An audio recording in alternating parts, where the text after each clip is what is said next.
Hi everyone, তোমরা সবাই কেমন আছো? আশা করি তোমরা সবাই ভালো আছো, সকলে সুস্থ আছো। তো আমিও বেশ ভালোই আছি। তো চলে এলাম একটা নতুন ব্লগ নিয়ে তোমাদের সাথে শেয়ার করতে। তো আজকে হলো অষ্টমী, এদিকে ঠাকুরমশাই এসেছে, অষ্টমীর পুজো আরম্ভ হয়ে গেছে। তো দেখো মিষ্টি আর আমি দুজনে মিলেই বসে আছি। আজকে কেউ নেই, বাচ্চা কাচ্চাগুলো সব বড়গুলো সব ঠাকুর দেখতে চলে গেছে। তো আমি এদিকে অঞ্জলি দিচ্ছি।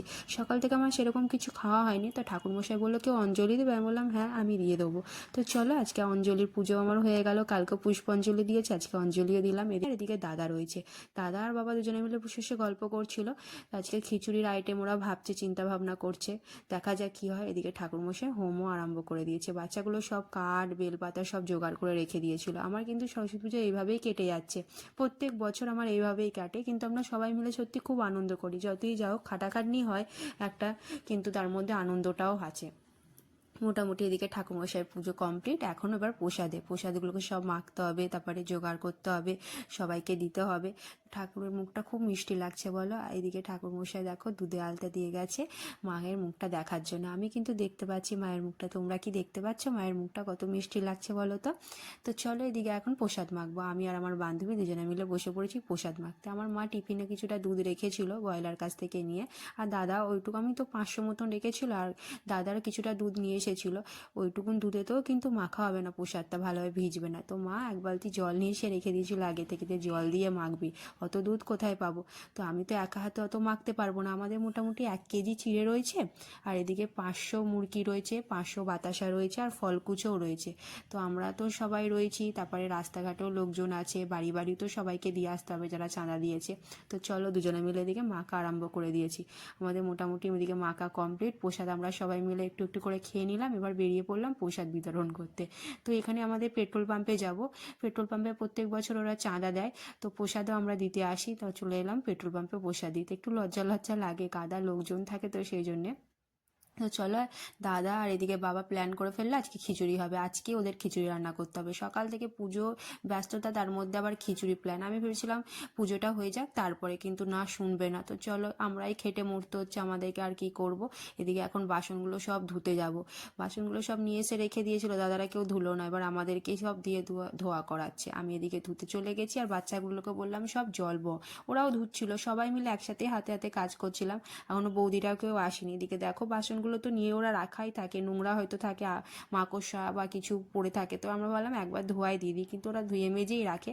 তো সব বাচ্চাগুলো দিকে জল বইছিল। আমার মা এদিকে জল ছিটিয়ে রাস্তার ধারটাতে ছাঁটপালা দিয়ে একটা তিরপল ভালোভাবে পেতে রেখে দিয়েছে। দেখো আমার ভালো লাগছে না, আর সারাদিন খেটে খেটে আলা পড়ে যাচ্ছি। এদিকে এখন সবজি কাটতে হবে। সবজিগুলো না কাটলে, আগে থেকে না জোগাড় করলে খিচুড়িটা চাপাতে তো দেরি হয়ে যাবে। কেউ এসে পৌঁছায়নি। সবার বাড়ি বাড়ি গিয়ে বলে এসেছিলাম যে আজকে খিচুড়ি হবে, আর সবাই হাতে হাতে এসে এদিকে কাজকর্মগুলো একটু গুছিয়ে নেবে। তো কেউ এখনো এসে পৌঁছয়নি। তাই আমার মা আর আমি দুজনে মিলেই বসে পড়লাম। এদিকে বাঁধাকপি নিয়ে এসেছে, আর এদিকে আলু টমেটো। তো দাদা বলছে বাঁধাকপি তরকারি করবো, সেই জন্য বাঁধাকপি। আমি বলছিলাম না বাঁধাকপি একবারে খিচুড়িতে দিদি, শুনছেই না। দাদা বলছে না বাঁধাকপি তরকারি। তো যাই হোক, সবাই মিলে কাটাকুটি করে জোগাজাতি করেই ফেললাম। আমার দাদা এদিকে এসেছে, দাদা এসে এদিকে গ্যাসটা ধরিয়ে দিল। সব জোগাড়জাতি আমাদের মোটামুটি কমপ্লিট। তো এদিকে চলে, এখন গ্যাস ধরানো হয়ে গেছে, রান্না চাপিয়ে দিয়েছে আমার বৌদি। বাঁধাকপি তরকারিটা চাপিয়ে দিল। তো বাঁধাকপি তরকারিটা আগে হয়ে যাক, তারপরে খিচুড়ি চাপাবে, ঠিকই আছে। তো চলে এদিকে দেখো এখন প্রসাদ বের করে নিয়ে চলে এসেছি গামলায়, কারণ সকালবেলা প্রসাদটা একটুখানি বেঁচেছিল, তো নষ্ট হয়ে যাবে, গন্ধ হয়ে গেলে তো ফেলে দিতে হবে। তাতে কি করলাম, সবাই মিলে খেয়ে নিলাম একটু একটু করে। তো এদিকে দেখো আমি খেলাম, মা খেলো, বৌদিরা সবাই একটু একটু করে নিয়ে খাওয়া দাওয়া করে ফেললাম। চলো প্রসাদটা তো টিফিন হয়ে গেল আমাদের এখন। দাদার দিকে খিচুড়ি চাপিয়ে দিয়েছে, দাদার বৌদি দুজনে মিলে এক কড়াই খিচুড়ি করে ফেললো। তো এবছরে আমাদের চাল নেওয়া হয়েছে 6 কেজি চাল, আর দিকে 4 কেজি ডাল। আগের বছর আমাদের প্রচুর নষ্ট হয়েছিল খিচুড়ি, সেই জন্য এবছর একটু কম নিলাম। তো এতেই দেখা যাক কি হয়, তাহলে সেই হিসেবে আমরা এবার ঠিক করব।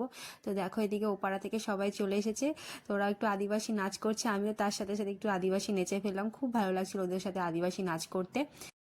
এই পুজোটা কিন্তু আমাদের না, আমাদের সবার। তো আমরা সবাই মিলে এই পুজোটা করি, তো তারাও আসে আমাদের সাথে, খুব আনন্দ করে, আমরাও তাদের সাথে খুব আনন্দ করি। তো চলো, আমার বাবা এদিকে খিচুড়ি খেতে বসে পড়েছিল, বাইরে আর খাবে না বলে ঘরে দিয়ে এসেছিল মা। তো আমাদের তো এক কড়াই নেবে গেছে। তো এগুলো সবাই খেতেও বসে পড়েছে, কেউ অনেকে, কেউ বাড়ির জন্য নিয়ে যাচ্ছে। তো এই কড়াইটা হয়ে গেছে, তো এক কড়াই চাপিয়ে দিয়েছে। এটা যতক্ষণ শেষ হতে হতে ওই কড়াইটাও আমাদের নেবে যাবে। তো মোটামুটি সবার খাওয়া দাওয়া হয়ে গেছে। এদিকে এক কড়াই সেটাও নেবে গেছে। তো এদিকে সব দেখো বাসন কোসন ছিতিবিতি হয়ে গেছে, এগুলো ভাবছি আজকে আর মাজবো না, সব তুলে ঘরে রেখে দেবো, কালকে সকালে আবার একসাথে সবাই মিলে হয়ে বাসন কোসনগুলো মেজে নেবো। আমার কিন্তু এখনও খাওয়া হয়নি, বাড়ির কজন আর বাকি রয়েছে, আমি আর আমার মা রয়েছি, আমার মা আর আমিও বসবো খেতে। আমি ভাবলাম সবার সাথে বাইরেই খেতে বসবো, বাইরে খাওয়ার একটা মজাই আলাদা। বছরে তো একটা দিনই খাবো, প্রত্যেক দিন কি বলো খাই? তো চলো, আমারও খিচুড়ি খাওয়া হয়ে গেল, ভালোই হয়েছিল খিচুড়িটা, বাঁধাকপির তরকারিটাও ভালো হয়েছিল। তো এখন দেখো আমার চোখে খালি ঘুম চলে যায়, চোখগুলো আমার ঢুলঢুল করছে। তো চলো, আজকের ব্লগটা আমি এখানেই শেষ করছি, পরের ব্লগে তোমাদের সাথে অবশ্যই দেখা হবে। তোমরা সবাই ভালো থাকবে, সুস্থ থাকবে, চলো টাটা।